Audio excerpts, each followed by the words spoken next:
আরে কোথায় তুই? আয় না, এত দেরি করছিস কেন? আরে আসছি আসছি। হ্যাঁ বল, কি হয়েছে? এত তাড়াহুড়ো করে ডাকছিস কেন? দাঁড়া 1 মিনিট, আমার কথাটা শোন। এই ছেলেটার সাথে আমার বাড়ির লোক আমার বিয়ে ঠিক করে দিয়েছে। আমাদের আর মেলামেশা করা যাবে না। হ্যাঁ, मतलब वो अलग ही लेवल का बंदा था। এগুলো তুই কি করছিস? আমাদের কি কথা ছিল যে আমাদের ছাড়াছাড়ি হয়ে গেলেও তুই এগুলো কিছু করবি না? 2-5 দিন তো এসব করতেই হবে, না হলে এই সমাজ আমার বন্ধু বান্ধব ওরা মানবে কি করে?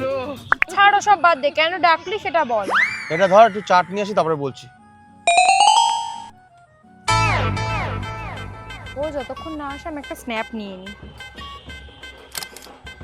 এই দেখ ভাই, তুই এরকম মেয়ের সাথে বিয়ে করবি যে দিনে দুপুরে মদ খায়?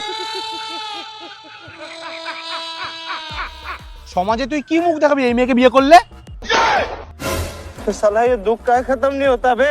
ভাই থ্যাংক ইউ বলার কোনো দরকার নেই, আসলে ছেলেরাই তো ছেলেদের পাশে থাকে, তাই না?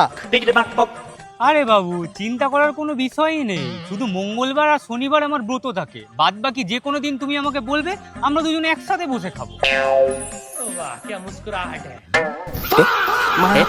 न्यायेन राज्यं लवणेन भोज्यम्।